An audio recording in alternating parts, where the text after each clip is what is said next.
Hi, everyone. This is Lacey here with the Your Lyme Matters podcast. I'm actually sharing the screen with Marnie Freeman. She's over in BC and she actually lives in Kamloops. So it's really nice to have someone to speak with from BC about Lyme and co-infections. So hello, Marnie, and welcome officially to the Your Lyme Matters podcast. Well, thank you. I'm honored to be here today. You're welcome. So how long have you lived in the Kamloops area? I was born and raised in Kamloops. Oh, wow. If you've lived there that long, are you pretty content? Like, do you think you'll be there for the rest of your life? Oh, for sure I will be, yes. Oh, nice. My family's here. My husband's family's here. I like the climate. I like the access to the outdoors. My grandchildren are going to be here. This is where I'm going to be. Nice. You've got your resources and family and people around you there. And describe Kamloops, because I have family there, and actually I will be going there near future for a life celebration. So I've been there before. But for listeners, how would you describe sort of the climate there? Like when I'm driving through it, I almost feel like some of the mountainsides look almost a mix of trees / desert. How would you describe it? Because this is curious for me in terms of potential Lyme and co-infection risk there in that particular type of climate. I would say that we're known in our summer times as being a desert. Generally speaking, the hills are quite green through April and May. We get a mixed bag depending on the year, but for the most part, we're a fairly dry climate. I mean, I love our summers. Yeah, from what I've known, they're very warm and toasty there. Yes, for sure. Okay, and that makes sense for someone like me that doesn't live there, just driving through. Where you do, you're kind of like, is it a little bit desert, but there's all this kind of BC greenery. Did you spend much time outdoors growing up then, like out on the trails and things like that, or did you mostly stay inner city and do other activities? We went camping with my family when I was growing up. We didn't do a lot of it, but we would go every summer to a BC provincial park and hang out sometimes for 1 or 2 weeks, depending on the year. Growing up here, we don't appreciate exactly what we have with all the lakes in our area, but Right, yeah. we have a beautiful, beautiful province. I believe that. I haven't even seen all of BC, but there's quite a few on my checklist. So you did some camping. Now, do you ever remember seeing any ticks on your camping adventures or even around the trails in your home city? I didn't really grow up with much knowledge of ticks at all. In fact, I don't ever remember my parents warning me about the dangers of ticks. The first time I saw a tick in person, it was only 2 years ago when I was out hiking. Now, perhaps I'm more vigilant now for checking and looking. Yeah, no, I didn't grow up with any inkling that there were these tiny creatures out there that could give you a life-threatening disease. Yeah, you're like many of us. I had no knowledge at all about ticks until my somewhere between 20 to 30, where one of my friends said like, oh, you gotta be careful for ticks. And I was like, nah, like I'm not really worried. I've been hiking my whole life. I was that person, but I didn't, that's the only awareness I ever had of it here for myself. I found that if you ever talk to someone in forestry in British Columbia, they knew of the dangers of ticks. Okay. But other than that, for the average person, not really. We would talk about them. We would talk about ticks in the springtime. And yes, you didn't want to have one buried in your head. Right. And I never did, that I know of. Yeah.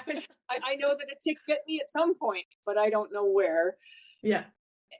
But that was it. I got a little tiny bit in school, but for the most part, still even today, if you stop someone along the street and ask them if we have Lyme disease here in Kamloops, they would say no, which is absolutely, as you know, incorrect. Yep, 100% incorrect. Yeah. And for people listening, and you're likely aware, Marnie, that they're documented all over Canada now, whether it be by veterinarians, whether it be by actual people. Yeah, definitely.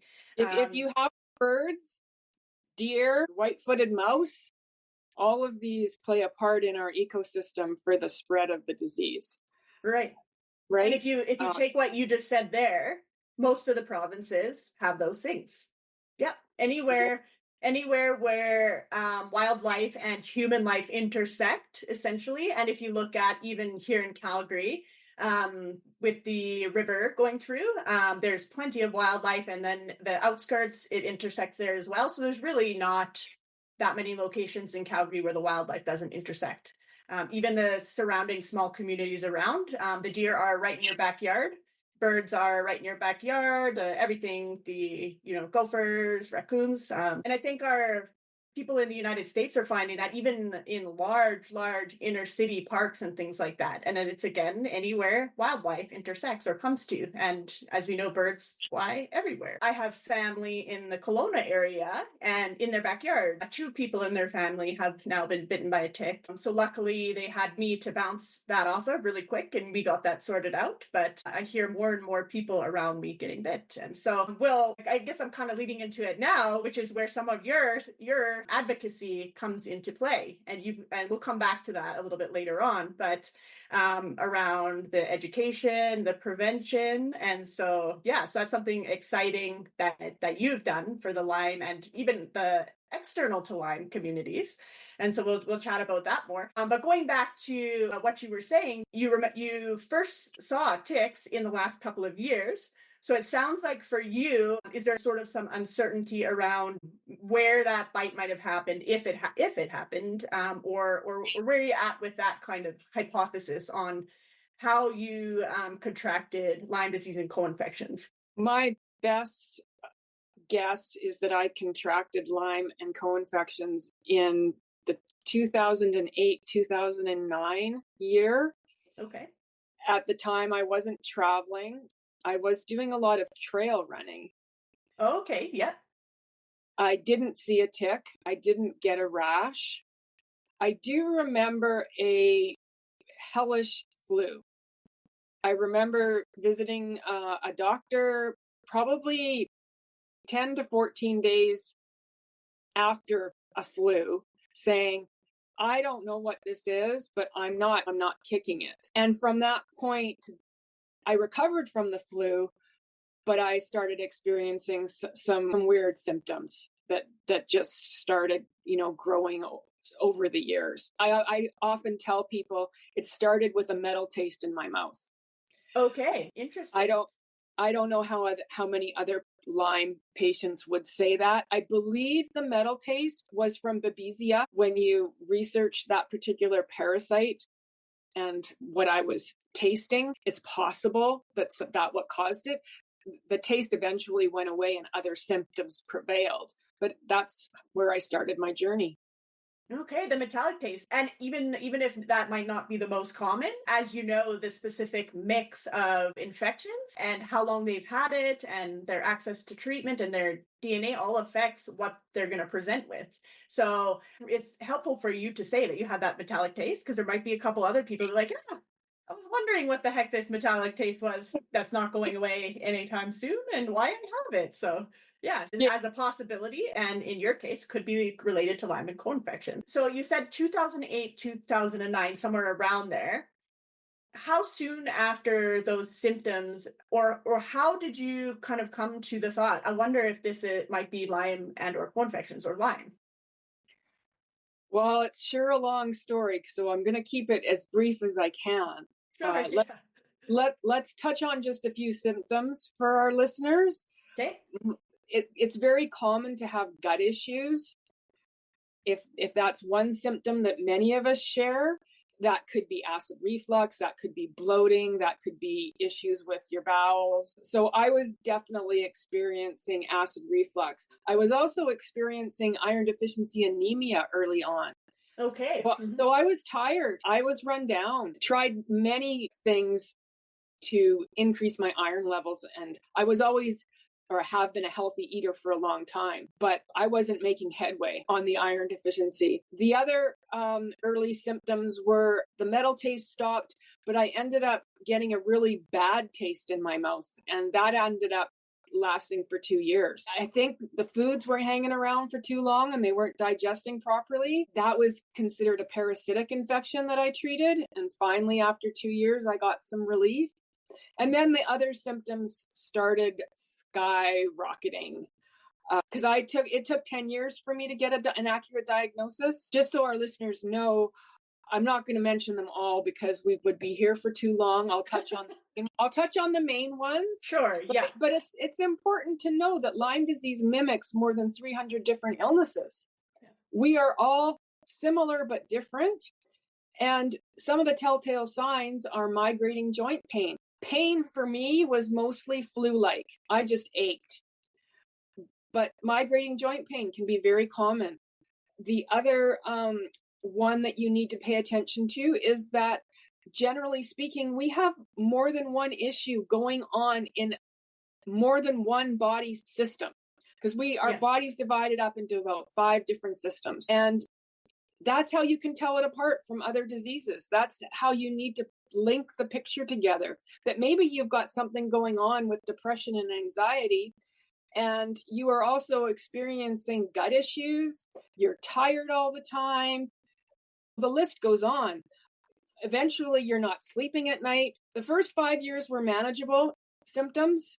I got along okay. And the second 5 years just started going in a downward spiral.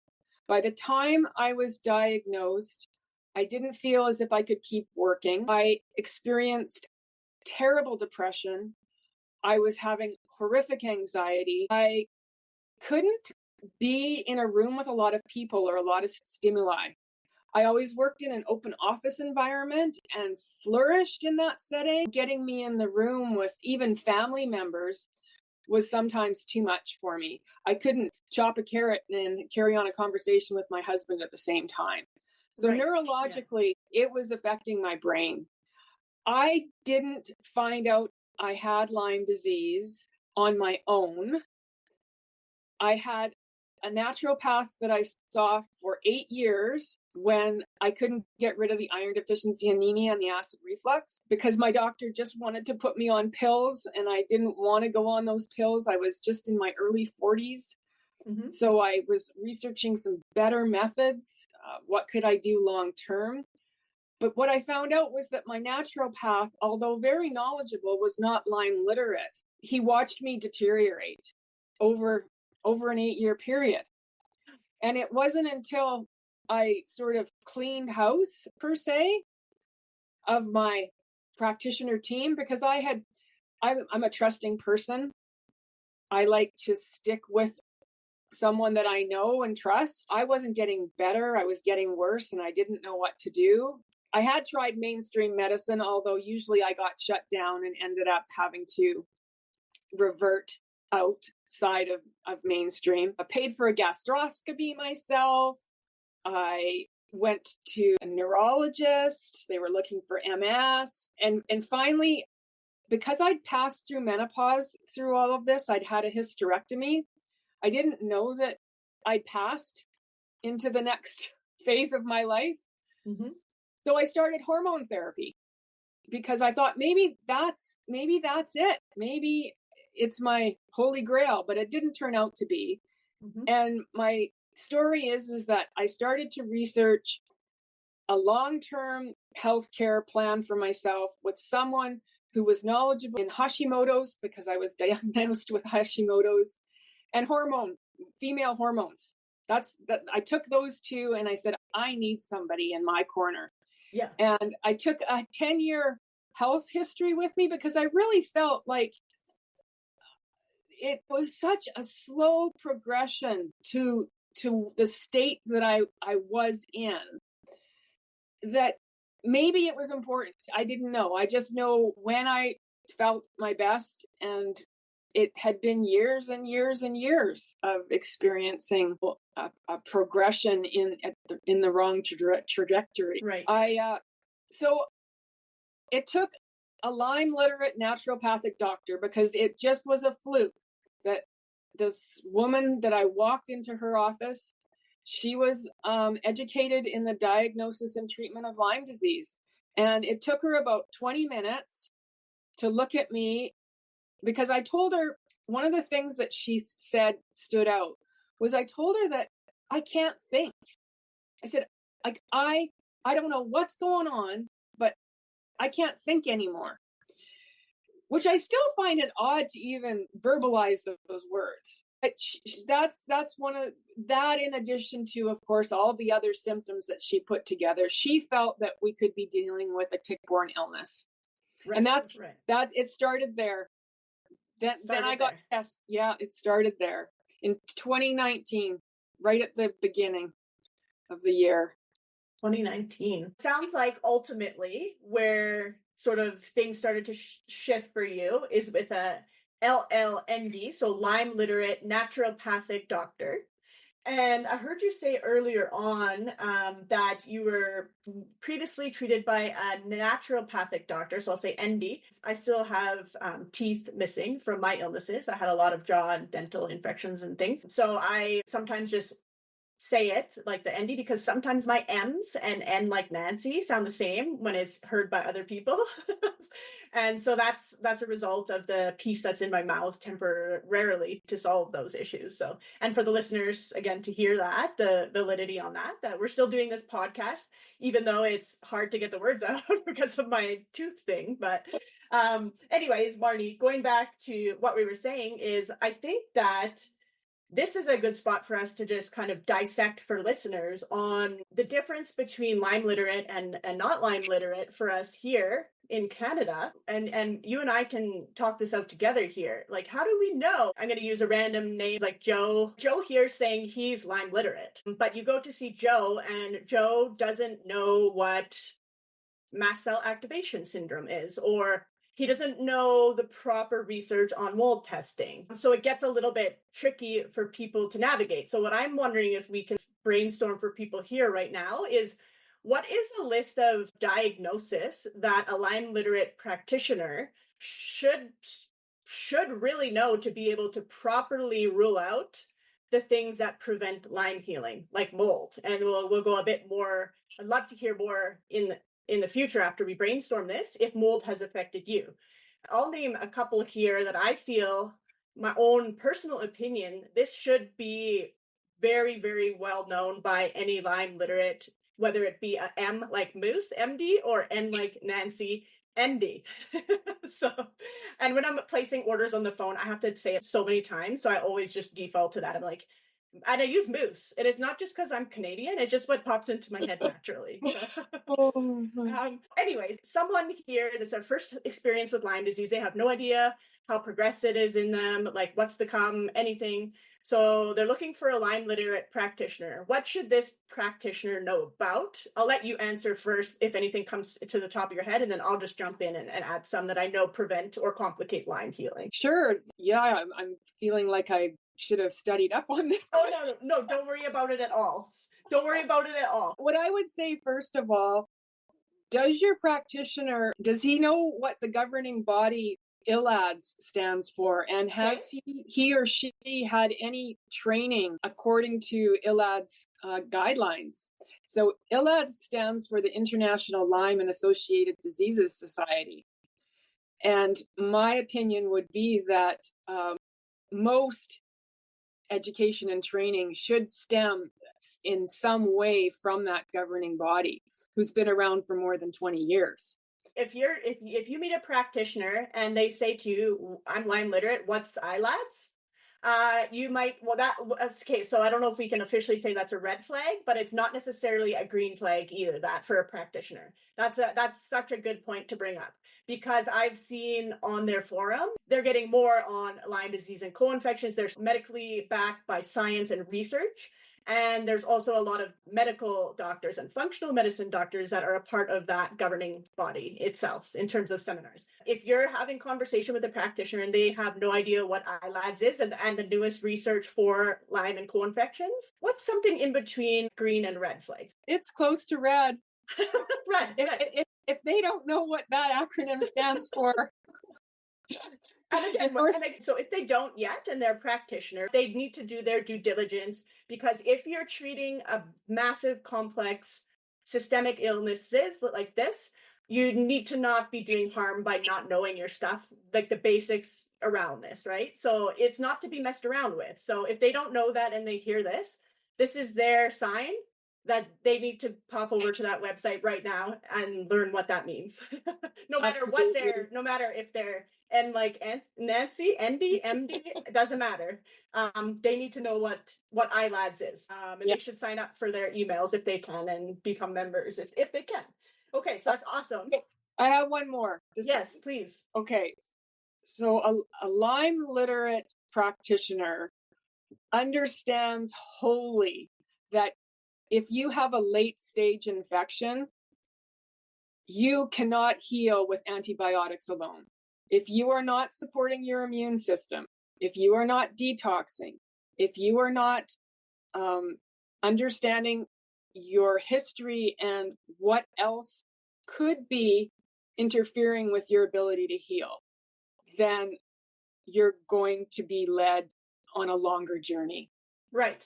And that would sort of fall under potentially unintentionally doing more harm in the long run for that person, taking away time that they could have been getting what they needed and extending it, allowing the bacterial infections to remain in their body and dig further and further into their organs. And to kind of further on what you said, when somebody is late stage / neuro, often their bodies have started to experience a systemic shutdown or malfunctioning. The organ systems, they're pretty much needed to be able to tolerate a heavy dose of antibiotics. Because there's processing in the liver, the intestines, you have to be able to catch the toxins and move them out. Your body does need to have a certain amount of function to tolerate heavy duty antibiotics, which many of us in late stage neuro are not quite able to do. Now, there might be some exceptions to that where that is their protocol, but it's rarely, if ever, just antibiotics for long-term chronic late stage neuro. So there's all these knowledge pieces that sort of need to be there. They need to make a clinical decision and offer you like, okay, so based on where you're at, your body, what you can tolerate, here's the Lyme and co-infection treatments you might tolerate. Any other ones come to mind for you, Marnie, or would you like me to? Before I wanted to know, do our listeners already understand what a Herxheimer reaction is or a Herx?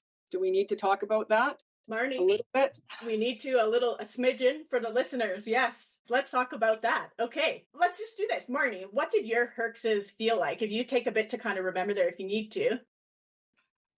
I was a little different than the most people. But that's great. That's exactly, because you want to call out to the outliers.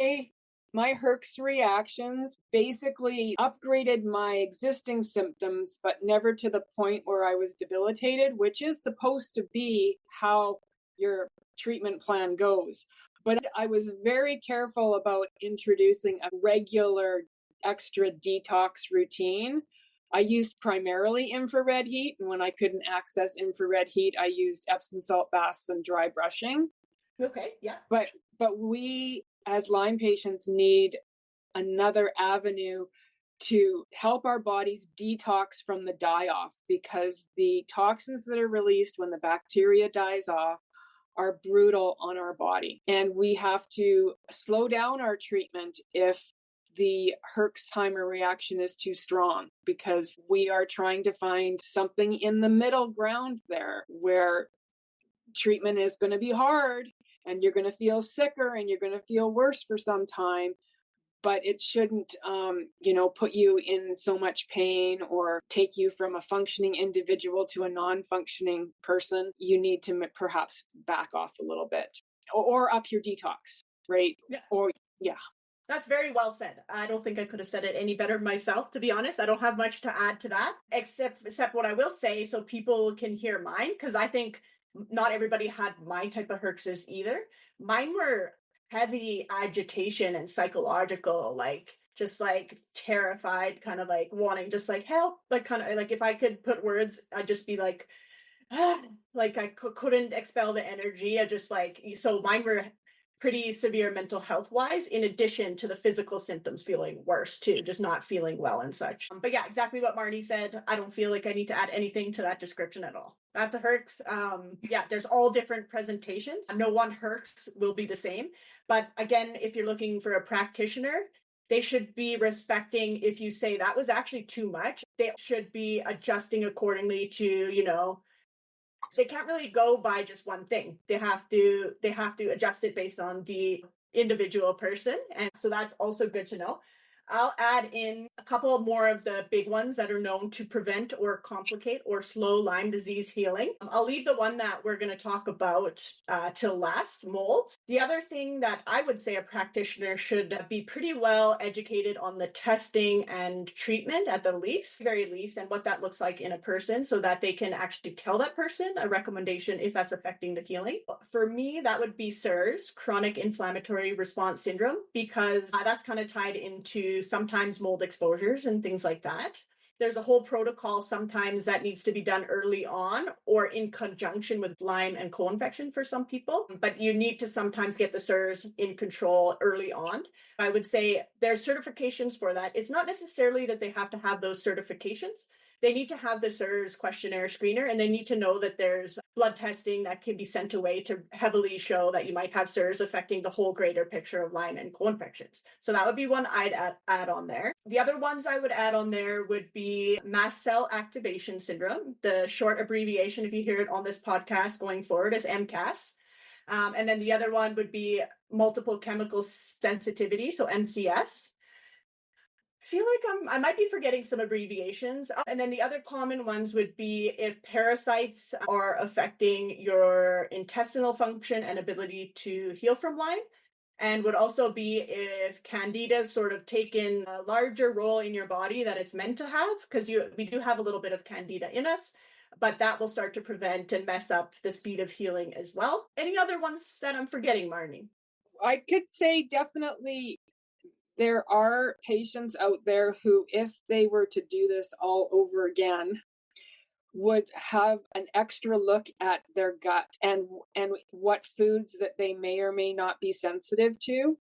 Right. There's even GI panel testings and sensitivity testing they might be able to do, but I'll let you carry on there with the gut because it sounds like that was pretty pivotal in. Well, I know someone personally, even in remission and even after, a few years of functioning in remission, things were still not where they should be. I mean, greatly interfering with quality of life. And it turned out that it was a functional medicine doctor that actually, not a Lyme literate doctor, that actually brought the attention to, it's called leaky gut. Right, and, yes. And I didn't have personal experience with that, but I do know of someone that did. And it was a game changer. We all have these different paths that we need to go through to get to wellness.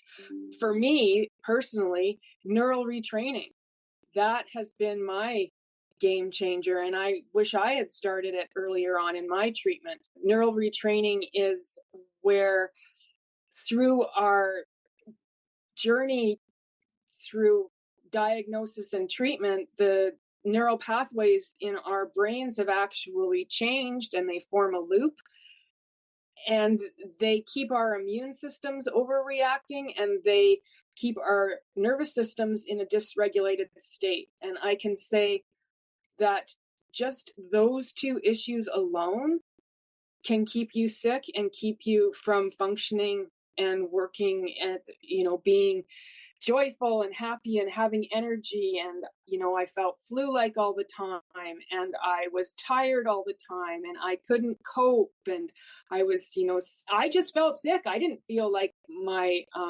nervous system was dysregulated. I think what happens is we start operating on a new normal. Yeah. and we don't realize that this has actually happened.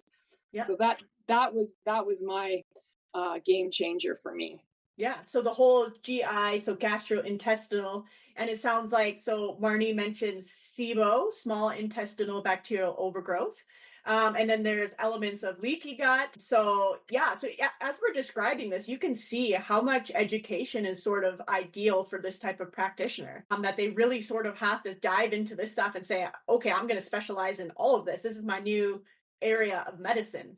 So yeah, as we go through it, and yes, the GI heavily, right? That's heavily linked to brain and mental health, the GI. It's like the second mental health system, they call it in psychology. And that aside, the nutrients and everything. So yeah, so that's awesome. We'll add that to the list. Now, if people... Have we talked about mold? Did we say? Oh, Marnie, thank you. I forgot that one that we were going to loop back to, and I appreciate that so much because I still forget things. So that's also helpful every time it happens. I had a complete mind blank on the previous podcast episode, but I also just stopped right there and said, this still happens for me. And so I want listeners to hear that this still happens for me as well. So I knew Marnie had my back. So thank you, Marnie. So mold, that's the big kahuna. That is what other completely random analogies can I think of? That is the big one, mold. And they're even adding to mold now something called actinomycetes that's sometimes trigger chronic inflammation. So that might not be a big issue for everybody, but I just want people to know the words if you see it, that sometimes people can have a low mold score, but they can have a high actinomycetes, and that can be triggering the cascade of SIRS and slowing down Lyme healing as well. But Marnie, for you, mold, I was affected by mold. It added a whole level of terror and fear to my life. But for you, tell me a little bit about your journey with mold. How did you start to feel, oh, maybe mold is affecting this whole picture for me? Well, ironically, I was told that if early on in my treatment, if I didn't start to progress over time, about 8 months, that they would seriously look at mold. Okay. As it happens to be, I was progressing slowly, but I was progressing. And that's really what we're aiming for. We can't put a time frame on our journey. I actually didn't find out I had mold until after I had done a hyperthermia treatment out of country, because I was wanting to make sure that I left no stone unturned. I had no reason to think that I had been exposed to mold. Like I said, we live in Kamloops. We're in a desert here. If I had lived in the Lower Mainland or on the island, Vancouver Island, I would have checked it sooner. Like, it's a mycotoxin panel. Anyway, the test came back positive when I was out of country. So I came home thinking, oh, I'm not done. My journey to wellness is not done. And that's when we discovered that we actually had an issue in my home in 2 separate areas. And if I could, rewind the clock, I would have ruled it out sooner. Yeah. My LLND actually. I love that enunciation there, Marnie. Nice work. Actually, his belief was that it didn't matter which order that you looked after what ails you, as long as you went through the complete list. Because I had switched Lyme literate naturopathic doctors after the first year. And I asked him, like, why didn't we do this sooner? And his opinion was that in his experience, and he does treat a lot of Lyme patients, that the order of it didn't matter. Now, you don't often hear that in social media circles. A lot of times, that's what will advise people on, first of all, if they're having issues gaining ground with Lyme treatment, is we'll say, have you ruled out mold? So I would say that if you have the financial resources, why wouldn't you do that early? Because I believe that it could shorten your recovery time to wellness. Right. And we all know how long a journey this is already. And anything that can help you get to the finish line quicker is a bonus, in my opinion. Right. Marnie, do you happen to remember, did you do an air sample test in your home, or was it a dust collection type of dust? I did it. It was a dust. It was like a little Swiffer cloth. It went to the US. Okay. That's how we knew for sure that it was the house. Yeah. But then we didn't even know where to start. I ended up hiring a professional in occupational health and safety who doesn't do houses a lot, but he works in sciences, in building sciences. And he brought in a moisture meter, and we were able to pinpoint at least one source of, if they find moisture in your walls, there's likely mold, is the theory. Okay, yeah. Yeah. And I'm actually still remediating my home. I had to start in one area, and now we're working on another area. Okay, wow. Hey, still even this long through your journey and still kind of working out those little tiny things that are affecting it. Yeah. Yeah. Yeah. Yeah. Sometimes it's a little bit too much to think about all of it. Yeah, exactly. You kind of break off little pieces of what you can do, and the rest just waits. It'll wait. It has to wait. It will wait for you. What can we say to people that are having troubles with people in their lives that are not believing that mold can live in a brand new building, for example? Let's sort of dig into that a bit, or even not even necessarily brand new, but people that don't believe that mold is preventing healing. Like, what might we be able to come up with for them, if anything? I think part of the confusion lies in the fact that our bodies are so individual. And I think that more and more often this is coming to light, and not just for people that have Lyme disease and co-infections. Our immune systems are quite unique. So the level at which someone can live in a home and not experience symptoms next to their partner or their children is entirely different. 100%. Yes. For one person, it may mean the absolute worst environment for them, and for someone else, it's a non-issue. Yeah. And And I'll add a quick example right there for you. So my grandma, one of them, so she's passed away in the last sort of year and a bit now. And I would start to feel sick just going in there, even like to have a quick lunch. She lived in Calgary. I would feel just exhausted like when I got home and the next day. And I was like, oh, my illnesses create severe exhaustion. This is just a fluctuation. Everybody else that went in there was fine. Even people in my family who sometimes have allergic reactions to mold, they were fine.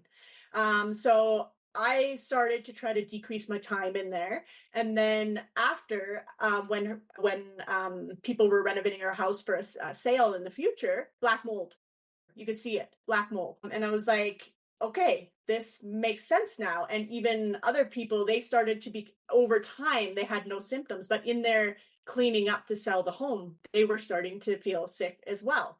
So exactly what you're saying, and that contributes to people having troubles believing it. I'm fine in there. I've been in that space for 20 years without an issue. Therefore, it does not exist in their minds. So that can be a really tough uphill battle for some people just to kind of validate that. I know in for me, I felt like I was trying to educate people on it, but I'm still coming out of my own gaslighting and confidence. So it's hard and I don't have the words yet. So I guess if anything, and we might not have an amazing solution we can come up with for people, but maybe the test itself, that's kind of their evidence for the person. It's printed, we've done the testing. So maybe the first step is just trying to get that testing and sort of negotiating with people that are not quite on the same page. Hey, let's just do the testing. And hey, if you're right, then it'll be low. It'll be like below. I don't know the numbers off my head for the reports. I know in my case, those printouts were sort of a shifter for me to have. So look, it says right here, if you have SIRS, my number is half of what the normal number is on the regular testers that work in the community. They don't know SIRS. So the numbers that are normal for them are not normal for me with SIRS and Lyme and co-infections. It's so individual. So what you're saying, Marnie, that's so helpful to point out. Your partner beside you, they might be totally fine. So you're convincing someone that literally, it's like I can't think of an example, but it's like you're like convincing something, like, is it Santa an example? You're like, I swear it exists. You just never get to see it, smell it, anything like that.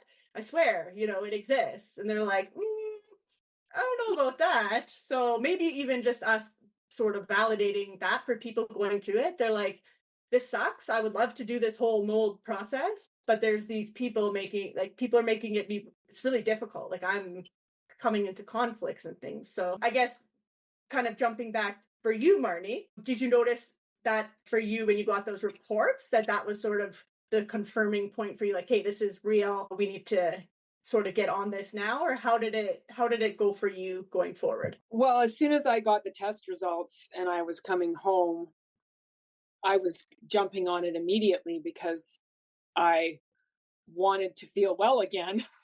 Yeah, yeah. I wanted to get back to work. I was tired of living my day-to-day in sickness. And so it was really hard though, navigating how we were going to do this. Like, who was going to help us find it. And I mean, I managed to put it all together.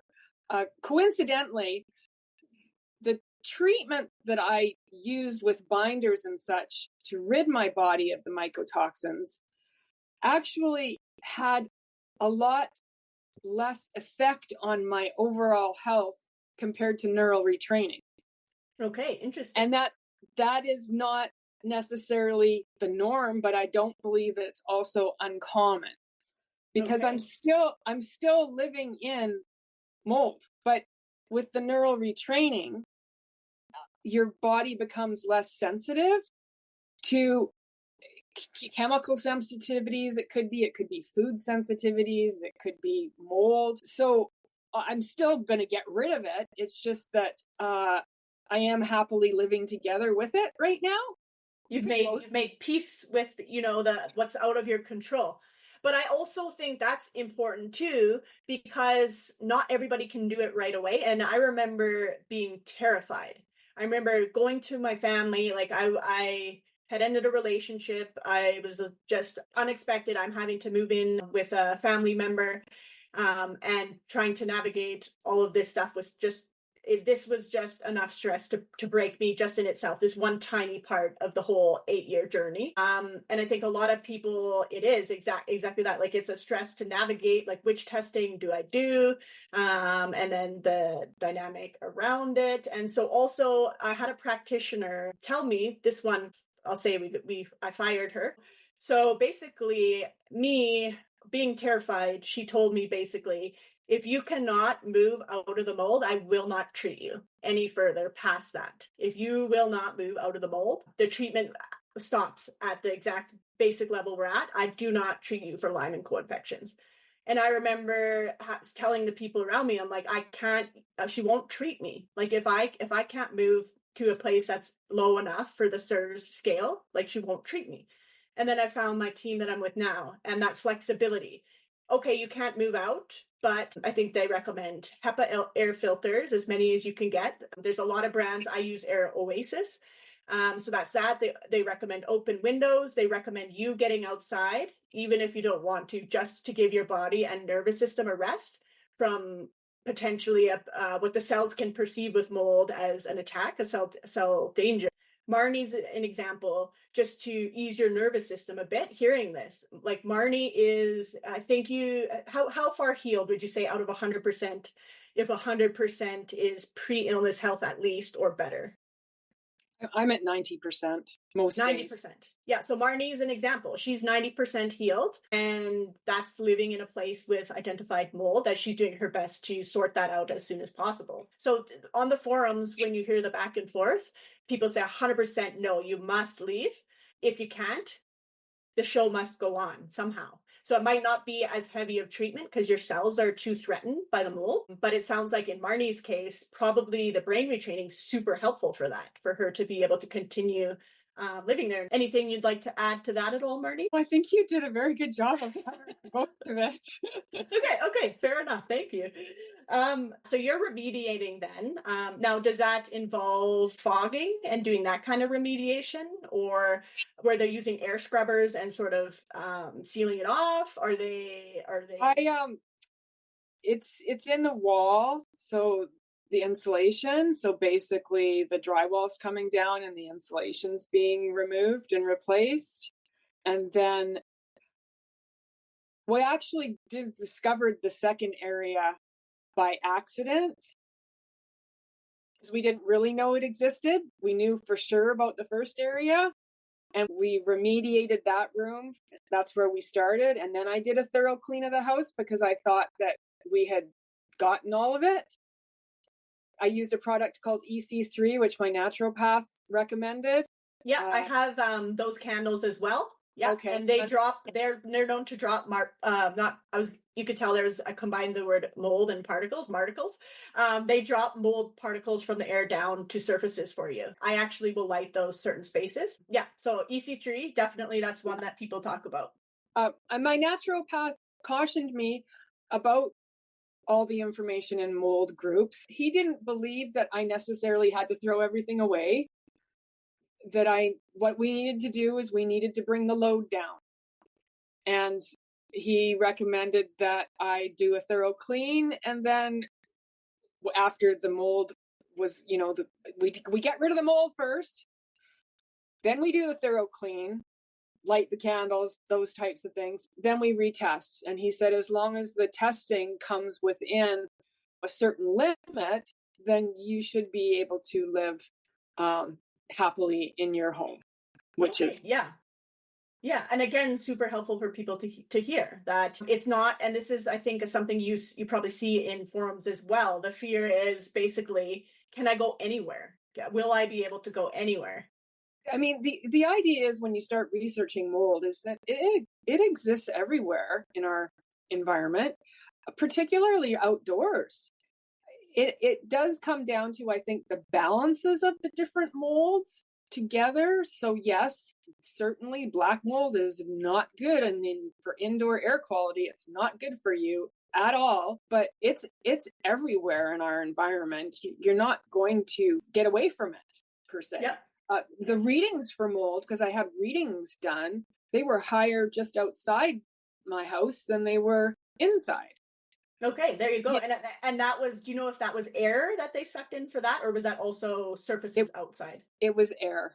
Okay, there you go. So, and I had the same experience. I did that type of testing where it sucked air from outside for so it compare. And yes, there was reasonable amount of different molds outside. Yeah. My understanding was that indoors, we don't have all the different types of molds sort of balance each other out for a good, healthy, it's like your gut microbiome. Yeah. Right.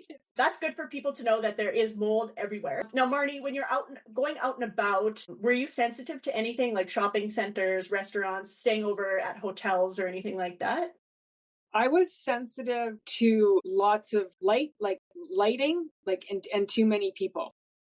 That would have been like in my first up to diagnosis time, and then in my first few years of treatment, I was still quite sensitive. It didn't take very much for my brain to feel like it had gone over where it wanted to be. Right.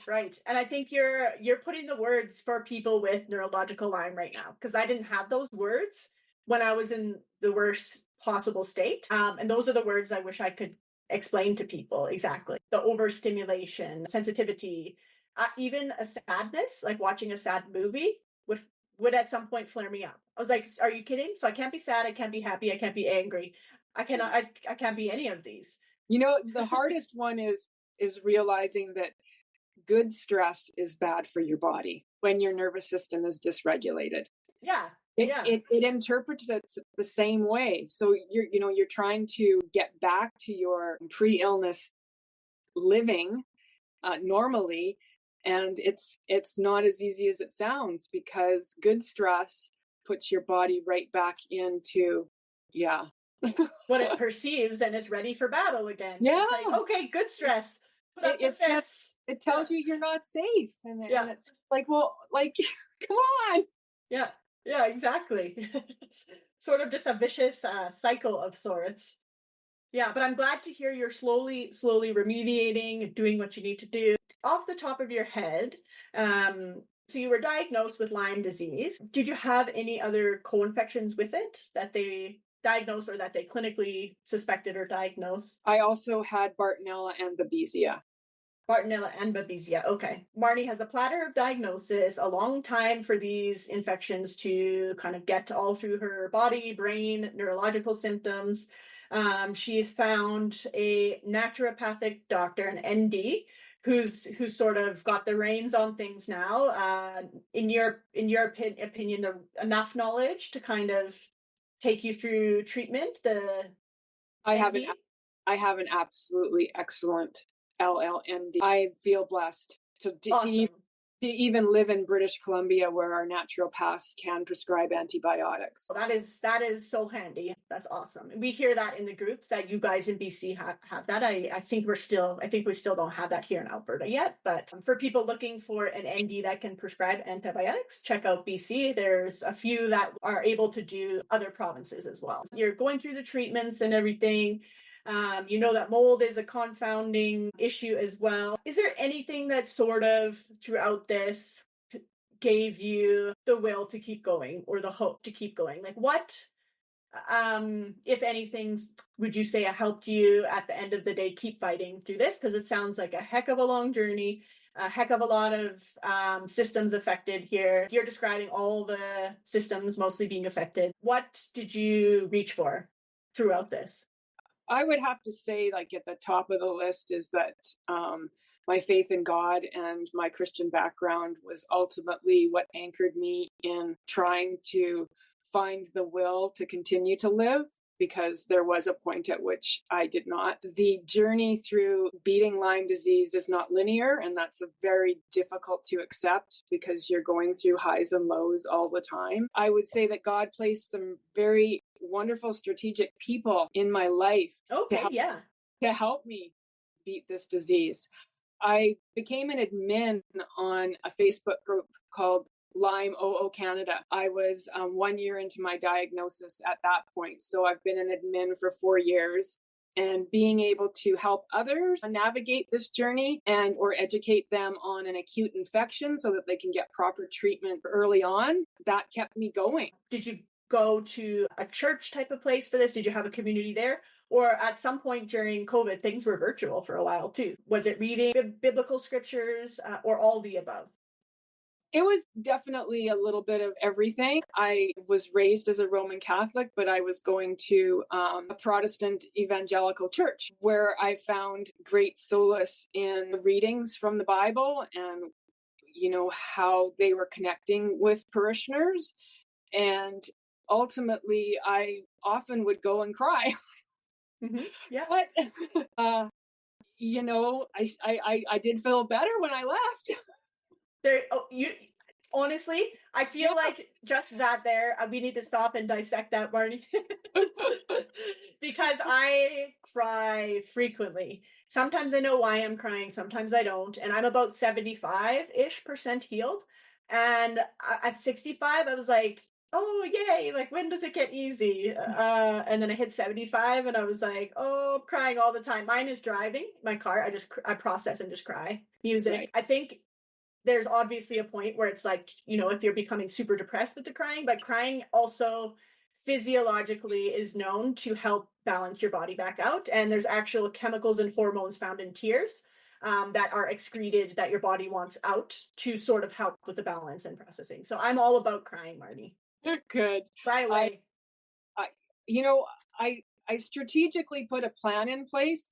I always felt like if I'd been diagnosed with cancer, I wouldn't have found the journey quite so difficult, because of course you have all these other supports around you when you have cancer. First of all, your family and friends knows what that is. Yes. And maybe more willing to help out. There's certainly more empathy, right? I never looked sick. That was hard. I mean, that's even hard for my husband to forget that I was sick, right? Yeah. So I put a plan in place to help me with my mental wellness, because if I didn't have that, I never would have made it as far as I did. My mornings were the worst. Oh my gosh. Every morning has been Groundhog Day for me, right?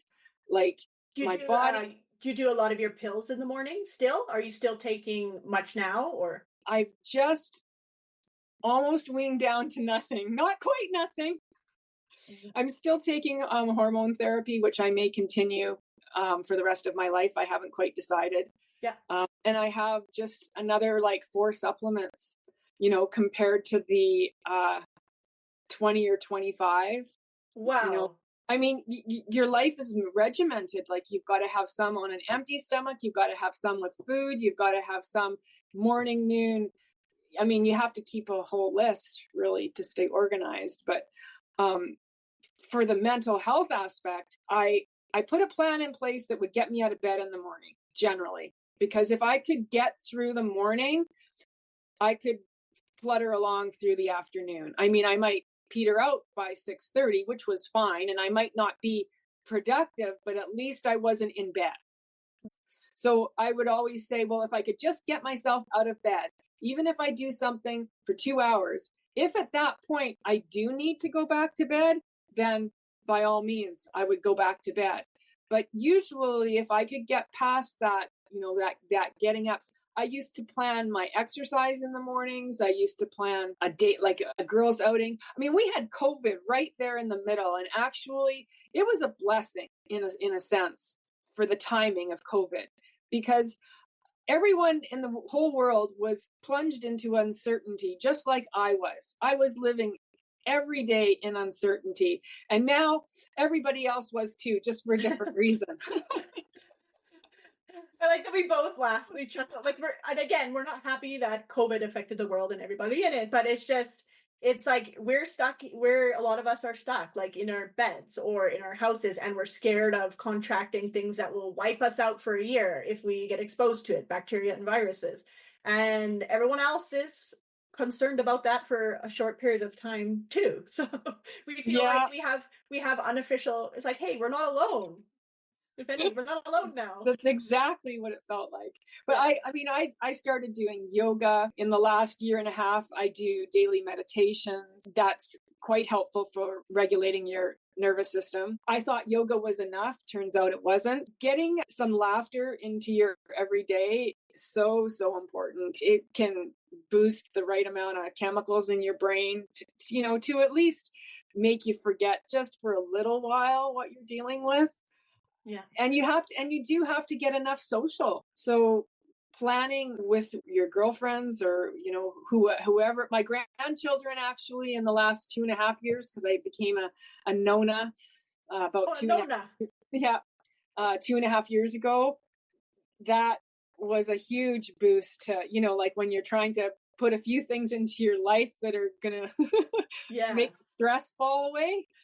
Just even seeing them, probably, if you can't, or them coming over just by default. Just the smile can almost instantaneously get through the day. Yeah, that's amazing. Yeah.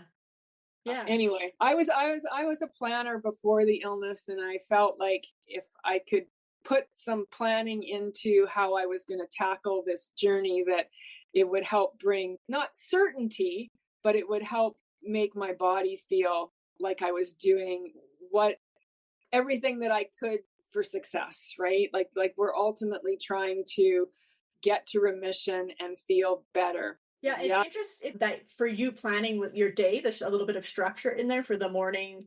I get the morning gloom really bad. I don't know what I'm just like, I literally feel like I have 10,000 pounds on my body still. So I'm still figuring that out. So I'm actually listening to how you're doing it. I might tweak mine a little bit. I started a Lyme meditation. It's through Instagram. It's called Soul Tribe Yoga, and she offers Lyme and co-infection yoga virtually to the community. So anybody listening, I'll put it in the bio of this podcast. So I started doing a few meditations there because she did it for free for Lyme patients, and she's a Lyme warrior herself. And so that's something to know about, that maybe you can do it by donation sometimes. So you just watch for the promos because she'll keep that in mind. It's not always free, but she definitely tries to accommodate. So I started doing that. I did a meditation right before this podcast because I had that nervous energy, and I was like, I don't want it to be so much right before the podcast. So I listened to free on YouTube, Deepak Chopra, meditation for anxiety too. So I'm learning a little bit here from Marnie, but also what's interesting to me, Marnie, is that what you're describing is actually a strategy also for depression in psychology world. daily structure is scientifically proven, not for everybody. So these people that are bedridden, we're not saying get up and start doing 20 jumping jacks. If that's going to make you feel sick an hour later, do not. That's not what we're saying. But a little bit of structure for people in our community is helpful, because a lot of us have decision paralysis where we wake up and then we're like, oh my gosh, this whole day, I don't even know.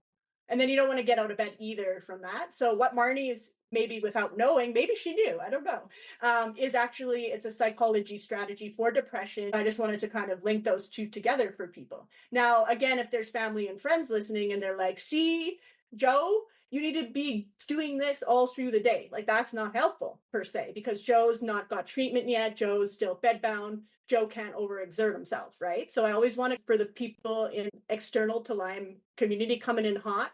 I heard Marnie and Lacey say you need structure. No, not everybody.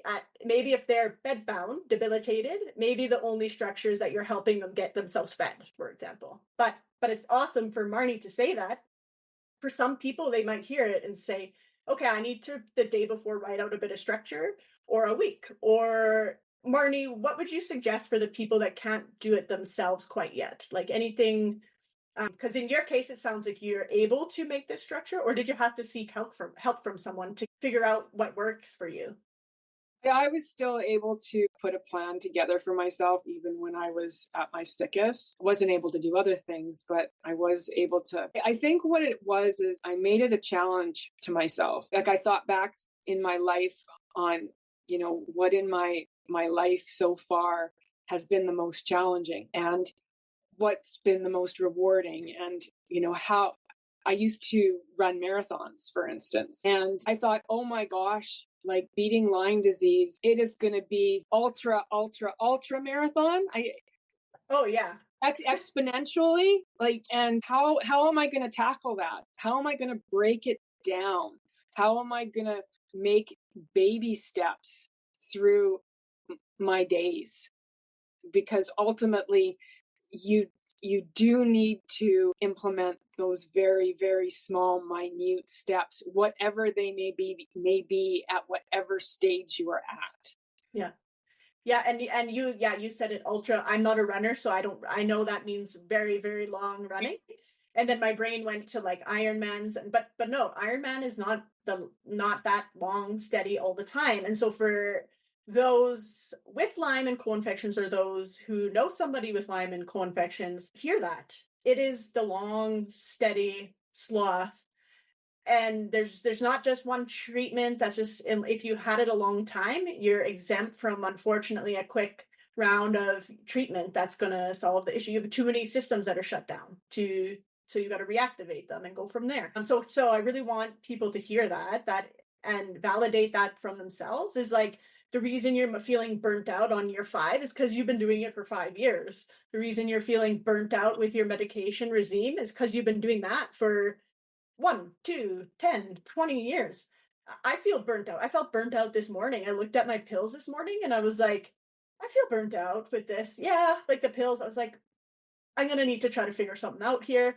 And then I said to my partner, my boyfriend, I was like, I wish I had a little friend that loves splitting capsules of pills, because I split mine by hand to save money, and also because I'm still too sensitive for full doses.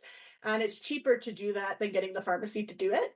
And I looked at those and I was just like, where do I find a little friend that loves fine motor tasks where you have to have tiny fingers and the accuracy to not spill it over the edges? And then I was like, I don't have that little friend yet. But again, even myself with my background, I feel burnt out different days, different years, different treatments, because it's the long, long haul. And so I think what Marnie's getting at, and it's actually putting some light bulbs going off in my head here, is that kind of that reminder that, like, slow and steady, you can't do it all at once. If you're feeling overwhelmed, chunk it down into smaller pieces. Even the trajectory of your healing, if you can, realistic expectations of yourself, so that you can then get confident and then advocate to those around you that, like, I'm going as fast as I can. You don't, like, if somebody's like running, they're like about to hit the concrete, you don't come up behind them and you're like, faster, more. That's not how it works. The person hits the concrete then. Marnie does not want to be telling people to face plant into the concrete as a runner. I know she doesn't. So, Yeah, so I really just want people to hear that. It's slow and steady. We're all doing the best that we can. Marnie's putting that out there that even the whole trajectory can be, everything can be broken down, smaller, more reasonable tasks and sort of structures. I'm going to try to loop back now where we left off because I went on a little tangent there. So we're talking about the marathon of it. To be honest, I can't remember where we were at before that. We started out talking about how do we get through treatment? Like how, right. What like, gave Marnie the strength to pull through? Definitely getting myself out of bed every morning, because I would feel a little bit better in the afternoons. And of course, where are we when we wake up in the morning? Yeah, it really depends. All right. So we've got to put something in place there to get us out of our heads and into our bodies, and even doing one small task, no matter what that is. It could be brushing your teeth. It could be eating breakfast. It could be, getting out of bed and getting to the couch. Could just be that. Could be. It sounds like really it's whatever works for the person. I think it's very individual. And a lot of people struggle with that morning lull. It sounds like for Marnie and people listening, if you can just even start, that's a stepping stone, right? You're from these illnesses when you've been in bed a lot of the time or neurological or a long time. You're not just going to hop up and start from bed to going out and doing a half day of shopping. It's a baby steps. You build slow, so slow, so slow. Like Marnie says, you just get out of bed. You could get out of bed for really, you decide 3 minutes, go back to bed after if you want, and then just slowly, slowly build there. And so that's a really good strategy to have, I think. This disease is brutal on your mental health. Whatever you can do, like in your city, if you can get additional supports simply for mental health, because we certainly don't get supported in very many other areas of Lyme treatment. Whatever supports that you can take advantage of for your mental health, it's going to help you in your journey to health and wellness overall to beat the disease. I would actually say the same if I was in your position here, Marnie, and someone asked me that question. I would also say if you can get a therapist of sorts, and then you can add whatever other one, you can add coach with it, whatever works for you.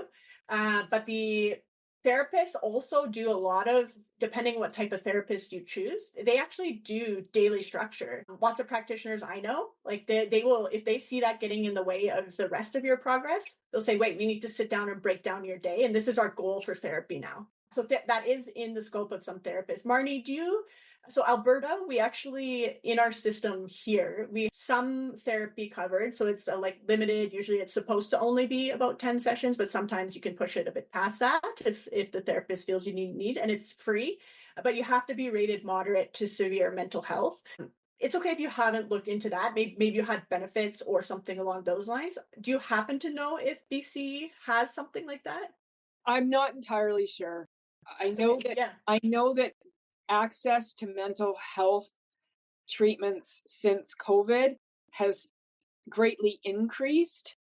So I would imagine that there's more out there that you can access that's free. Actually, I did reach out to mental health, even prior to my diagnosis, and I was able to access some services for free at that time. So it's out there. You just have to figure out where you need to go.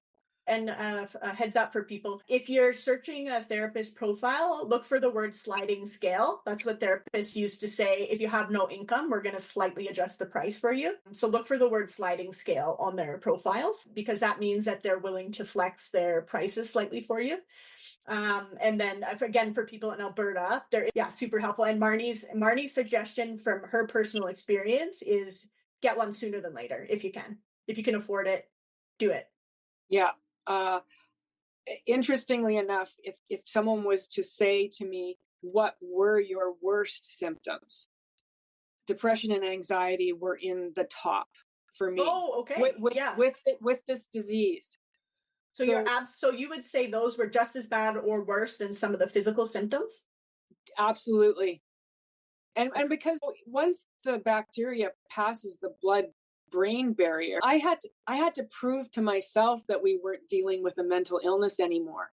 I had to prove to myself that there was something physical going on. And even though there was no doctor that up until, that point had pinpointed what it is that I knew was no longer mental health. I didn't know what it was, and I certainly didn't have any understanding that an illness such as this could cause such a severe change in, my whole body, Marnie, including your level of awareness around what you just said there is incredibly progressed, by the way, oh, because you're onto something that I've been pondering for a while.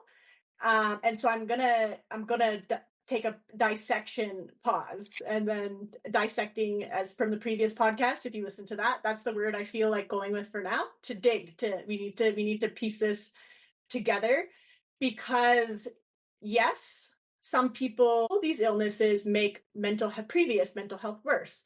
For some people, they had no history of it. It makes it develop. It's brand new. And there's a certain level of biological and physiological processes happening inside the body that the typical anxiety strategies, they don't really phase. So there's I don't quite have the word for it, and I've actually been trying to find it, and we might have to develop one, to be honest, at some point, because I used to be able to say it's physiological or biologically induced depression, meaning you have a medical condition causing a large part of those symptoms. When I remove that medical condition, I'm not sure if you're going to meet the criteria for that diagnosis anymore, and neither are you. Not you, Marnie, but like the person in front of me. So I don't have the word for it, and that makes me so happy that you said that, because people listening who don't have Lyme and co-infections know that there is stuff going inside of that person's head. So let's start. Yes, some people have the actual bacteria. So I don't want to scare people and use the analogy, like you've got bugs in your brain, but some of the doctors in the States, they say that your brain is on fire. Like, no wonder you're feeling so intensely these other symptoms and mental health. Like, you literally have the bugs in your brain affecting your ability to cope. They affect the vagal nerve. That is the ability to shut off the stress response. Most of it's debilitated. It doesn't shut off. So if we have like the tiniest little stressor, our body reaps the downward effect of that for the next 1, 2, 3 weeks, just to validate that you actually have medical things affecting your mental health. Some people had that mental health before, so I can't speak to everybody, but that's where I hope that the direction goes with these illnesses, in helping realize maybe in this case you shouldn't feel like you're failing at this mental health therapy. Maybe there's still too much going on in your brain and your hormones and your endocrine system that you're not quite able to quite feel just like without mental health issues, or normal, or less depressed. There's a lot of stuff that makes us feel numb, for example. So off what Marnie said, I don't have the word for it yet. But it's, yeah, again, that level of awareness for Marnie to say, I realize this is something above and beyond what would be considered mental health. And I realized that in myself too. I was like, this is just not me. I was walking my dog and my voice in my head was so loud because having a background in it, I was like, I think I might have schizophrenia at age 30. How old was I when this started? I don't know. I'm 39 now. So I've been sick for almost 8 years. So I'll let the other people do the math. So I was like, literally, I was like, this is so strange. I have every mental health strategy at my fingertips, and I feel like my voice is so loud in my head all of a sudden. This is just not me. And then like just debilitating panic attacks. I was like, this is just so much worse than I ever felt it could get. And I don't understand why. But I understand why. And what you're saying is also partly why. Until the infections are sort of managed or treated, there's a very good chance some of these things will decrease with it. However, don't opt out of Marnie's suggestion just because of that. Like, you hear that, you're like, oh, see, it's just the infections, the bugs in my brain, the brain on fire. Regardless, if you can get the therapist, definitely get it, because it's always helpful to have someone else checking that for you. We can't always assess ourselves for mental health. Sometimes someone else needs to look at it and say, hey, have you thought of this? So thanks so much for bringing that up, Marnie. There's also even some great books out there about how to, like, tools for dealing with anxiety, tools for dealing with depression. So don't feel like if you can't afford or you can't access services, that there aren't other ways in which you can learn about how your brain is working, and how you can help yourself get out of the funk. That all those tools that I even learned before my diagnosis were helpful to me throughout my whole treatment. There you go. Yeah. Yeah. And again, for the people who are listening to us, and I get frustrated when I listen to things, I'm like, that's great, but I have no money. I have no way to actually do that in the location I come from. So you can get even a cheap book. You can even go probably find some of these in used bookstores. You can even probably put in some support groups like, hey, is anybody completely done with this book? Can we get it to me somehow? So there were a few that you could find that were actually workbook style. And I really thought that they were the most helpful, because you're participating in what you're learning, not just reading. Right. It's going to probably sink in better for people with our ailments. Whereas I know people tell me something verbally, it's gone out the other ear right away. I'm like, okay, or I'm sleeping. So yeah, so exactly. So the workbook form, as Marnie's saying, there's all different types you can find. Reach out to your sort of social communities and ask them. Marnie, so you said anxiety and depression were your absolute worst. Was there one specific point where you're like, this is my absolute worst with either one of those symptoms? For me, I hit a rock bottom. I tried to return to work too early. I was a little bit in denial, or just to be honest, unaware how severe I really was, and I couldn't get the words or to understand that. And I regressed substantially when I returned 5 days in a row to work. It was a bad news for me. And I hit my lowest point where I said it wasn't that I didn't want to live. It was that I felt I physically and mentally could not bear the torture anymore. And so I already had a therapist at that point. We made some adjustments. I had to admit to myself, and that was really hard. Like, I really can't even go back to work now. It's not the right time. So that was my low. For me in particular, again, it was like The Walking Dead, and it was concerning to me, especially because I love walking my dog, and he was my greatest source of continuing on.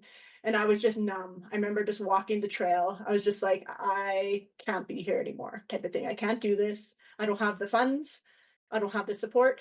I don't have the right treatment team.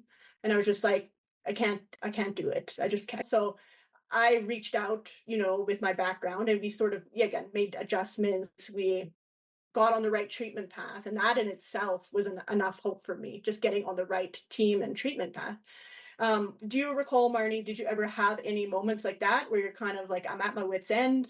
Or was it sort of just persistent, severe anxiety and depression? I would say that there were few pivotal moments, where you feel like you've hit bottom and then hopefully there's nowhere else to go but up. And one was when I left a therapist's office quite comfortably, and in my own skin, saying to myself, this is not a mental health issue. This is not a mental health issue. You nailed it. Yeah. But part of my problem was I had experienced issues with mental health in my teenage years. I did again in my early 30s, just after I had 2 children.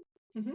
And I had come so far, especially after my 30s, learning about the tools to avoid spiraling down, recognizing the signs and symptoms. I was actually angry at myself for how far my mental health had fallen, even though I was proactive 2 years before I left my career. I was doing everything I could to find happiness and joy in my life. Part of the issue is that I had left my career after 25 years. I'd left people that I considered my family and my friends. I was stressed beyond belief. I needed to make a change. I thought that was going to somehow not fix me, but help me get on the right path again. And then it didn't. And my kids were now young adults, and they didn't need me as a motherly role. Like, I was not the same person to them anymore. And which is all good, because you want your kids to grow up, and this is, this is just like lifting the bird to fly away, shoot motion. And I had all this loss in my life. And of course, I also had this disease that I didn't know I had. And so, of course, I was depressed. I mean, but then, I make all these small steps to move forward with a different career path. I make, you know, different bonds with my children, and I'm, looking at how much extra time I have to do what I finally can do now that my kids are grown. And I'm miserable. I'm absolutely, I don't like, and I don't know why. And you know what? I'm always been one of those people that push through, push through, push through. I think it took me a long time to realize just how actually tired I was. And one day I realized my mother had more energy than I did. And I thought to myself, well, that in itself makes absolutely no sense. How is that even possible? Yeah. Especially based on my level of activity and the way that I ate and, my lifestyle. And I, I hit bottom, what I consider bottom, more than once. And each time I put a new strategy in place. The problem with the one after, when I thought it was hormone related, I didn't have a next step in place. And that was a killer, because I'd seen another specialist and I'd seen another, and no, they can't help me. No, they don't know what's causing this. Or I go and talk to my naturopath at the time. And as much as he was a good listener, he couldn't figure out why I was sliding, so far downhill. And I couldn't you're powerless. That is such a defeating place to be. And especially for the length of time. Like, we're not just talking a few months here. We're talking years. Yeah. Like the ultra marathon. And there were two prominent celebrities that took their own life before I got my diagnosis. And I said to myself, this is where I'm here. This is where I'm at now. I'm not going in the right direction. If I'm going in the wrong direction, obviously I'm going to end up in a worse position where I don't want to be. So I've just, let's figure this out. Like I said, the next step was finding that person who was a practitioner that could support me with the Hashimoto's diagnosis and hormone therapy. Like, that was that next step. And I consider myself very fortunate that the woman that I saw was Lyme literate. Right. And hormone replacement therapy literate is also, I'm a fellow I started that at age 37, 38. Okay. Official bioidentical hormone replacement therapy. And yeah, I might be on it for the rest of my life. We'll see. Yeah. Right. Yeah, but that can pivot someone's treatment immensely. I'm going to point out for people that if you look at what Marnie's telling us, she's dealing with probably somewhere to moderate to severe level rated mental health issues at the same time of a moderate to severe physical diagnosis, at the same time affecting each different system of the body, affecting everything, affecting ability to work. As you mentioned, you left a job after a long time. So there's, processing around that, and grief from how we're treated in the medical system. So the grief cycles, they just get stuck. Whereas sometimes if it's just grief you're dealing with, you go through the anger, denial, sadness, all that, and then it sort of levels a bit. With our illnesses, we never really get to fully process or deal with any of the issues. It's like we put out the fire one notch in our mental health, then we put out the fire, the hormonal chaos for biological females who have female anatomy.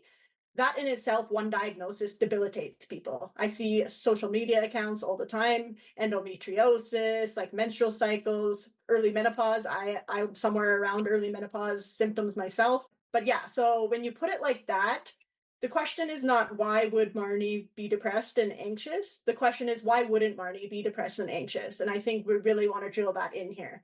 Why wouldn't Marnie be depressed and anxious? There's not many people that I know that sit in that for longer than 1, 2, 3, 5, 10 years and don't hit a breaking point. So it's more it's a matter of how you deal with it if and when it comes, type of thing.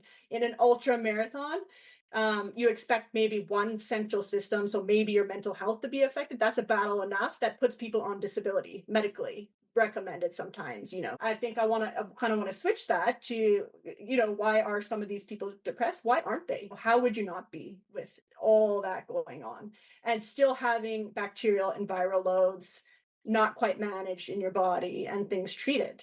It's interesting for Marnie to tell us that even at 9, going the later parts of healing, still kind of working some of these things out. And so today, now, Marnie, how is the depression and anxiety these days? Well, we're still on a roller coaster. I thought that last year, I'm going to say summertime last year, I had been doing 6 months of neural retraining at that point.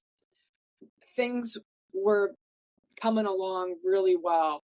And I was starting to get back to a 40-hour work week. And with that comes more responsibility, more decision making. And what actually happened, looking back at it now, is that my body said no. My brain was saying yes.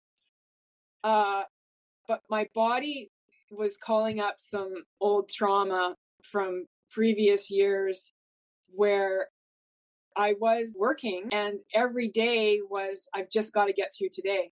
I've just got to get through today, or I've just got to get through this week, or I've just got to get through this month. I've just got to get to, how many years did I operate like that?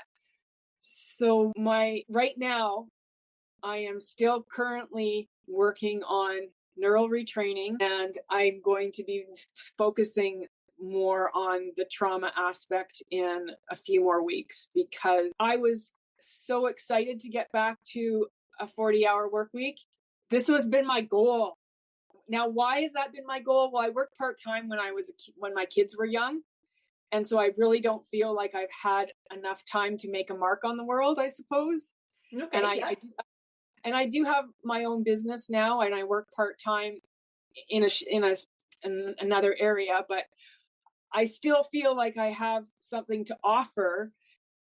And yet now my body is holding me back because my nervous system shuts me down.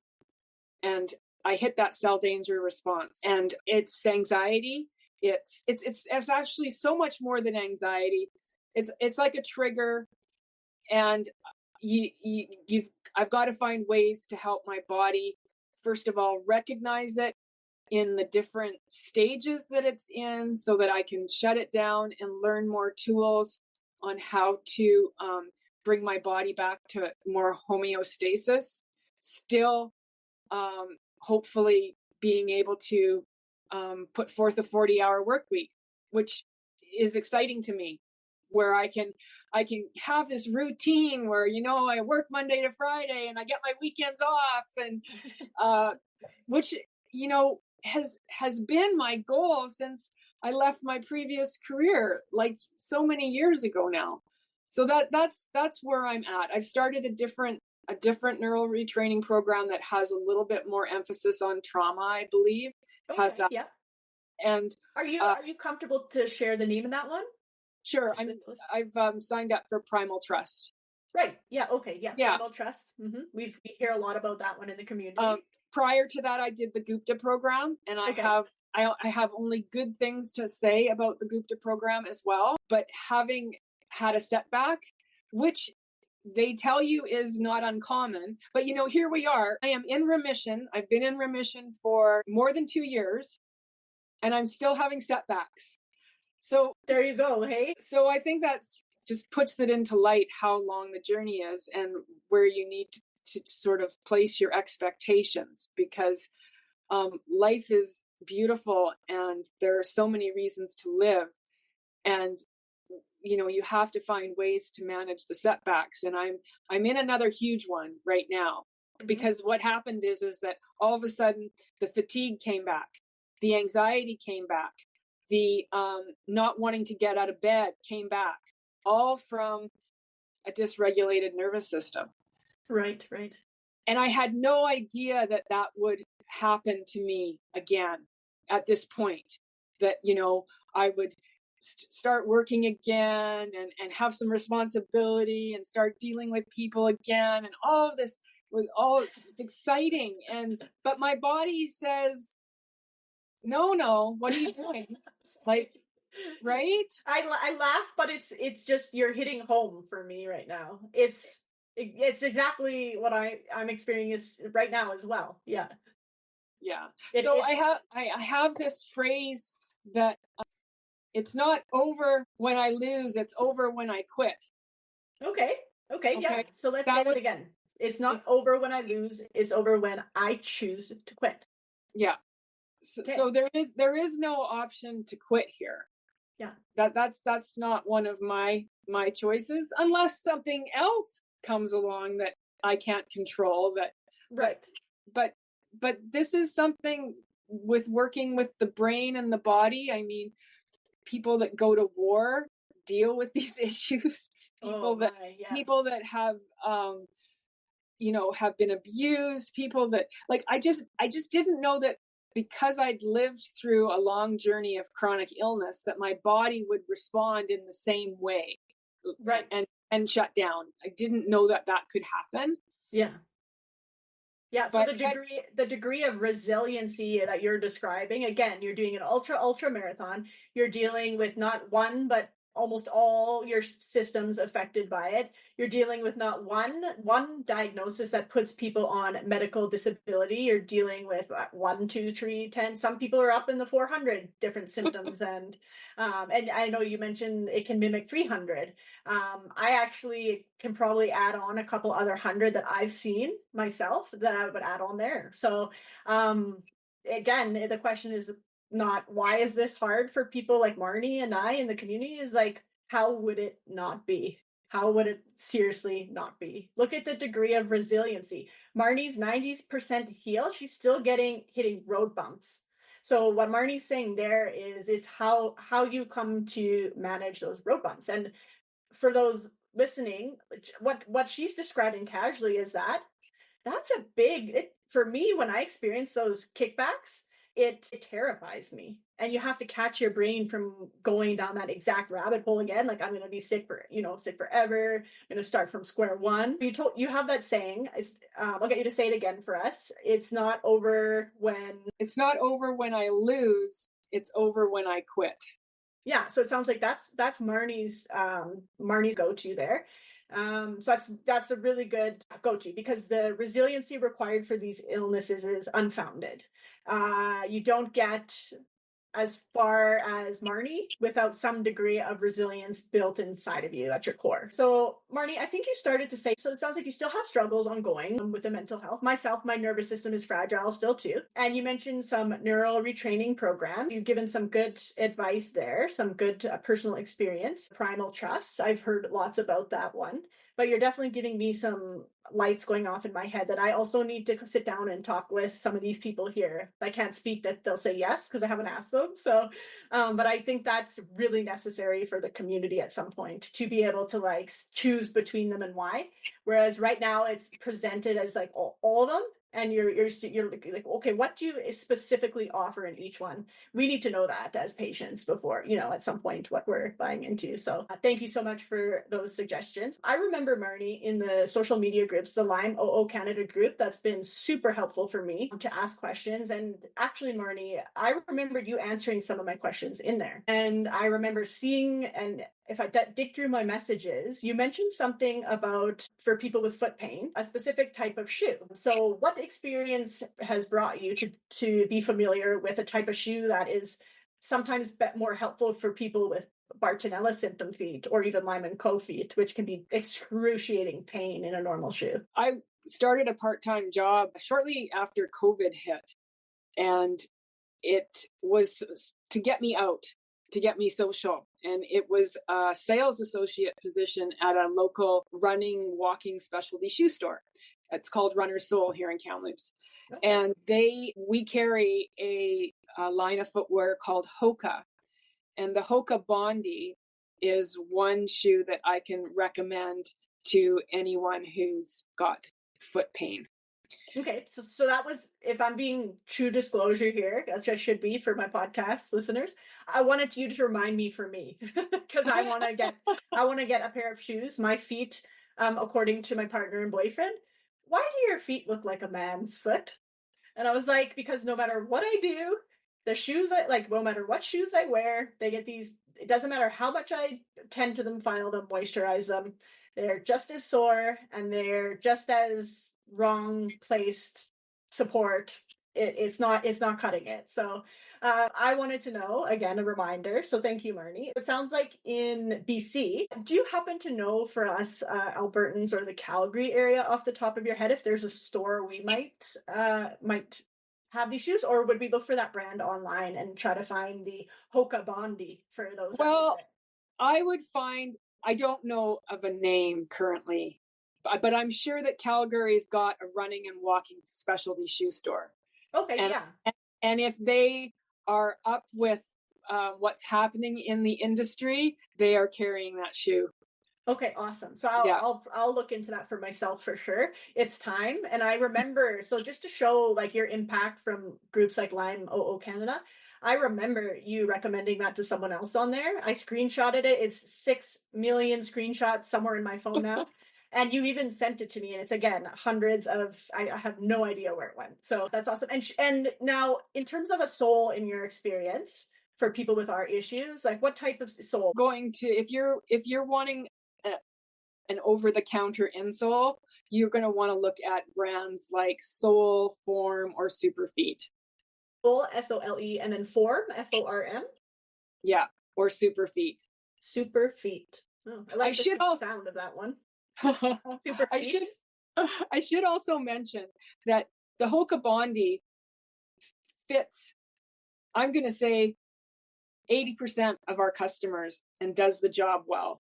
But if you go to if you go to a running and walking specialty shoe store, if the Hoka Bondi does not fit your foot profile close enough, they'll have something else there that will.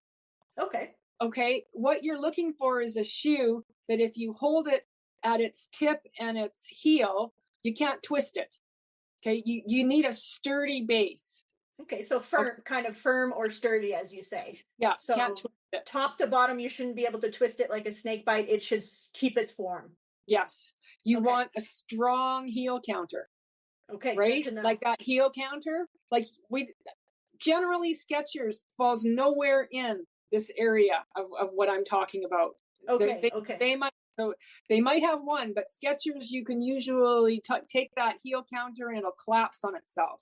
That is not doing your foot any favors. Okay, so that's partly why my feet look like a man's foot. No disrespect to a man's foot. Maybe you have beautiful feet as a man. My partner just chose to use that example. So thank you, Marnie. I appreciate that. That's good for me and others to know. And so, okay, so you've told us so much helpful information and where you're at now. And has anything helpful or positive come of this really, really difficult diagnosis and other diagnoses that come with it in terms of future endeavors, or has it immersed you in the Lyme community for any type of collaboration or work that way? Well, I've definitely, as I've continued to heal, stepped up my advocacy efforts a little bit more. I have a PowerPoint that I can present to groups for education and awareness around Lyme disease if they're so interested. I've done a couple over Zoom. So I'll hang on here one sec. So is that still active? So if I come across someone that I feel them and their family are really stuck on the understanding of Lyme disease itself and what to do going forward, is that something that people can reach out to you, or is your plate still full with your other things? Well, I do have the article that I also wrote in addition to my PowerPoint. Okay. So So that's a good starting point then. That's a very good starting point. So we can refer people right to that article for now then. We can, for sure. Awesome. Okay, so you sent me that article, and to fill people in, I know it goes through an explanation of Lyme disease and co-infections. I saw also at the bottom, there's prevention. Anything else kind of from top to bottom that I'm missing for people to know what's in this pretty easy to access article? The idea behind the article, and I wrote it a year after my diagnosis, so this was in 2020. It has been updated several times since then. Okay, that's good. That's very good for and current and research. I do keep that updated date on the article, but I wanted to be able to communicate to the general public and family and friends and whomever about the most important points about the disease, because Lyme disease is like no other. You can't go to your doctor and get accurate information on Lyme disease. And most people, our lives are busy. We all have different priorities. And how could I condense the most important information about Lyme disease in an easy to read format with credible sources linked in the article, and also make it short enough that the reader can read the whole thing, but make it long enough and touch on the most important points to actually get you to think about the seriousness and the urgency surrounding Lyme disease. Because there was a study done in 2018 by two very credible Lyme experts, and they estimate that only 3 to 4% of Canadians are getting an accurate diagnosis when it comes to Lyme disease. Yeah. Everyone else in Canada is either being misdiagnosed with an autoimmune illness, or they're not getting diagnosed, and or they're put on mental health drugs because it's all in their head. Like that. When I researched the disease, after I wanted to find out how come it could possibly take 10 years to get an accurate diagnosis of something that's known, I was horrified by what's going on in our country with respect to this illness. You have to research what happened in the US to understand why it is where we are here today in Canada.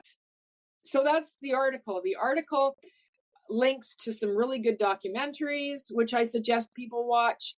It gives you some key facts so that you can very quickly raise your knowledge. And then if someone in your family, if by chance gets bitten, or someone has a question and they don't know where to go, then they can remember that article is on the internet and easy to access. And available 24/7. Yeah. You're having a heated conversation with someone not believing you on the phone. Like, here, just check out this link, please. Because this is more than a 15-minute discussion, because most of us were taught to respect our doctors and that they would know. Like, right. If your doctor says there is no Lyme disease in Kamloops, you'd think that they would know, but the answer is that it's not their fault, but they don't know. Right. The reality in what we have to come to accept is that exactly that person either doesn't know, or they've been shaped by information sort of false, to be honest. Like, they've maybe heard from their peer who said, hey, there's a faulty labs in the States, don't trust the diagnosis. So they say, oh, another physician told me that, so I'm going to tell my patient that confidently. And so, as you said, a lot simply have no idea. It's not taught in their programs in any shape or form. That's correct. Yeah. And the article goes on to explain why that is. And I think it's important for Canadians to understand why that is. Yeah, because it is important for them to understand, because then they know that they have to advocate for themselves for diagnosis and treatment. Right. Because if you have Lyme disease, the sooner that you can treat it, the better your chances are at a full recovery, and the less length of time it's going to take to find health and wellness. And the financial strain of this disease is astronomical. Mm-hmm. I mean, and not everyone can afford treatment. It breaks my heart. I was fortunate in that I had my house paid for when this happened. So I didn't have a mortgage to pay. No, I was not making ends meet, which was horrifying to me at the age of 50. Right. Yeah. That I was spending more than my family income, my husband's income was bringing in. Yeah. And that I couldn't continue to save for my retirement. Right. Yeah. But right, like in my most formative years, because I started at 20, but though I lost my formative years to save for my retirement. But I do have most of my life back. Right. Yeah. So At a cost, at a cost. a high cost, but it sounds like if there's any way to start getting some balance back in that income, you need to get your health back. Exactly. So, or as much as needed to be able to actually make an income of any sort. So yeah, and I think that a lot of people that will hit home for them depending on age, because for some ages they're not thinking about the retirement as much. But in the way, especially with economies right now, is you're seeing this is not going to stretch far at all. Like can I even retire anytime soon? Right? It's all those questions for someone, and that's stressful too sometimes. Yeah. So yeah. So I really appreciate that you're sharing that. I'll definitely link that so people can see that. I think it's a really helpful resource to have. For some resources, we're a little bit behind our American neighbors, because I was sort of picked up by the resources from our American neighbors, a lot of them. I kind of felt like I was calling out like, hello. It was just like silence sometime. The Lyme OhOh Canada group was an amazing resource for me. But in terms of agencies that are developed, we are hoping to catch up a bit here. And that's what I'm hoping to do with this podcast eventually, is bridge some of those gaps, start to get the ball rolling a bit, letting people know and interconnect with all these resources that we do have. Do you happen to know, in your area in BC, have you heard of any Lyme fundraisers or anything like that? Coincidentally, actually, in Kamloops, there was a young woman who worked with two others, I believe, and co-founded a Lyme walk in Kamloops. So this was back in 2018. Okay, yeah. And it wasn't a fundraiser, but it was a walk for Lyme, where Lyme patients from across the different communities could come and walk together, hopefully be supported by some friends and family members, but to show the community that, yes, indeed, we do have Lyme disease here. 2019, we had another walk, and then 2020, it was a virtual walk with COVID. So just this year, 2024, I felt that I was well enough to take on the responsibility of bringing the walk back to Kamloops, because Awesome. Yeah, we called it Walk for Lyme, Jen's Journey, and Jen was one of the co-founders of the original walk. So we told her story, and we also thanked her for her advocacy efforts so far. Jen still struggles with quite a few symptoms and wasn't able to carry it on. And so I sort of carried the torch, and I'm hoping that it will be an annual event. I did structure the new format with a fundraiser involved to raise money for the G Magnata Foundation. What is the G Magnata? Yeah, G Magnata Foundation. They are out of Eastern Canada, and they support a lab in the University of Guelph. Their mission statement is to improve the way that Lyme disease is tested and treated in Canada. Good to know. But they're Canadian, because right, it's really hard to find. You're right. Like we are many, many, many years behind the US. However, the epicenter of Lyme did start in Eastern US. So it stands to ground that we are behind. But yeah, so it took place the first Sunday in May, because May is Lyme Disease Awareness Month. And we had a successful event, in my opinion. We reached people that had no idea that Lyme disease was an issue here in Kamloops, and the whole idea was to get the word out within our community. Okay, that is fantastic. Again, because we are sort of searching for these things happening here in Canada, it sounds like if health allows, potentially you'll be holding the torch next year, and if you have to pass it, it might carry on then with someone else. But is the goal then to have it next year as well in May? The goal is that as long as I am able, Kamloops will have a walk for Lyme. Yeah. Awesome. And you said there's been some virtual join-in options. Well, we did virtual join in 2020. I didn't structure it that way this year, but perhaps in the future. I hope to work with more of a committee next year. Now that I understand all of what needs to happen behind the scenes, I would like to work with others that are interested in the same focus as myself. And really, it's around, besides supporting one another, it's educating the community. I mean, it's so frustrating that mainstream media hasn't blown this out of the water in Canada yet. Right. Even W5 that did a documentary, a broadcast a few years ago, they only scratched the surface. And when we all emailed them to say, when is your next segment? They said that the story had been told. I did what dogs do, and they're like, huh? I put my head to the side. I felt my neck, my cervical spine cracks. It's like, so I hear that in my headphones. But that's story they shared. But obviously, there's thousands of other stories still. It's if this wasn't so far outreaching to absolutely everyone. I mean, you can't even say that, oh, well, I don't go hiking and I'm not camping, so I'm not at risk. Our blood supply isn't screened for tick-borne infection. Everyone is at risk for Lyme disease. And because it's not being diagnosed in mainstream medicine, this is a huge health issue that we have. And it's almost criminal what's been left to happen, because we know how many people that this potentially is going to affect and has already affected. Right. Yeah. It's not going away anytime soon. No, and unfortunately, I really struggle with it in my mind when I found out how serious of an issue it is and what I've lived through. It rocks my world.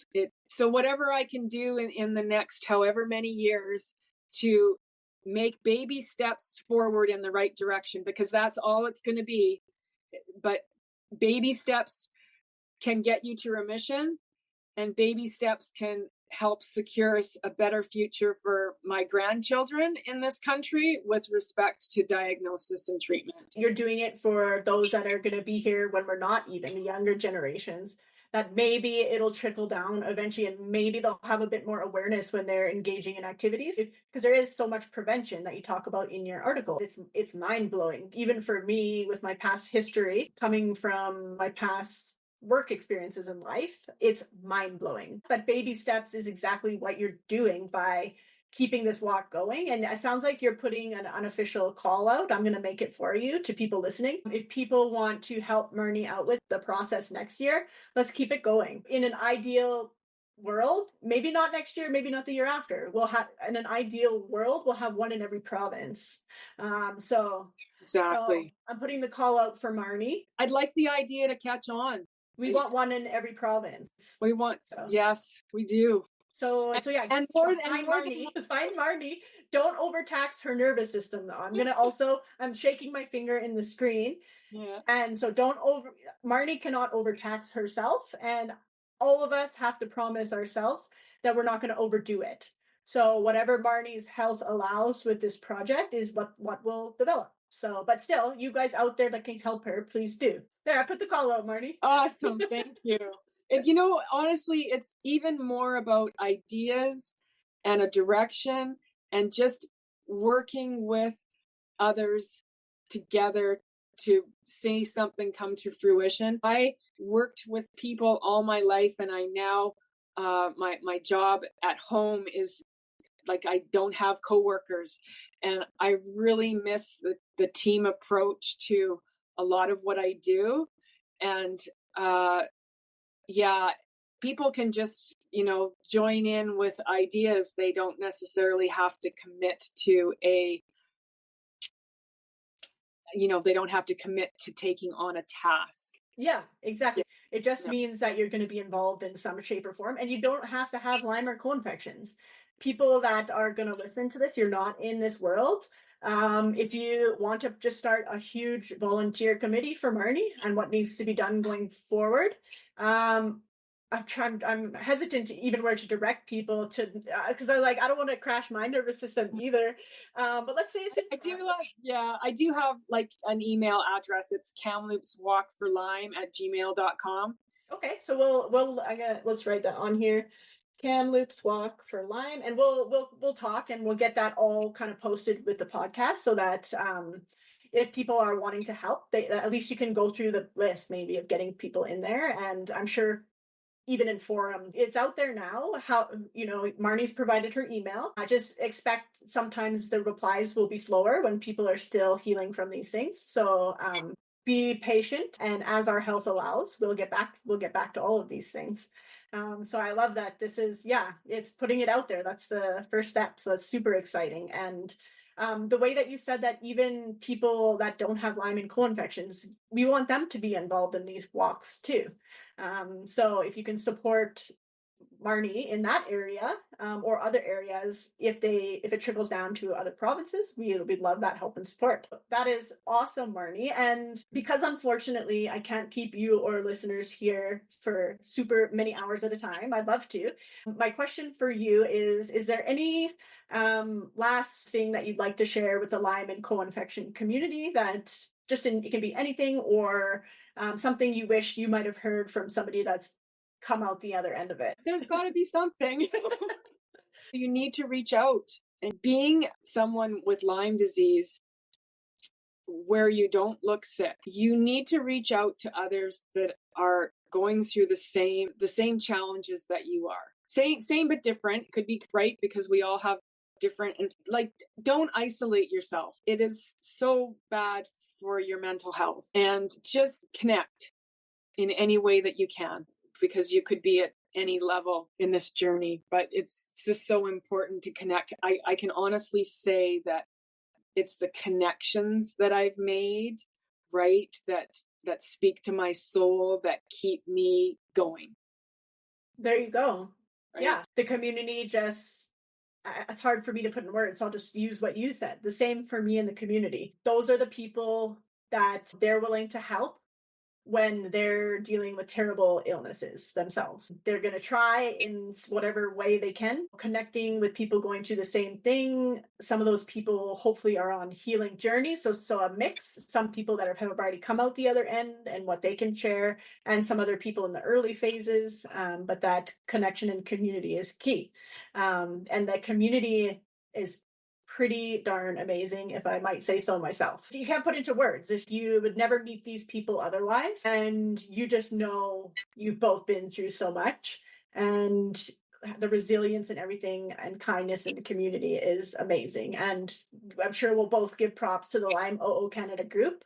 You can post questions in there about your treatments and get personal experiences, no medical advice, because we would never do that in, social media. So personal experience with those same treatments, anything like that.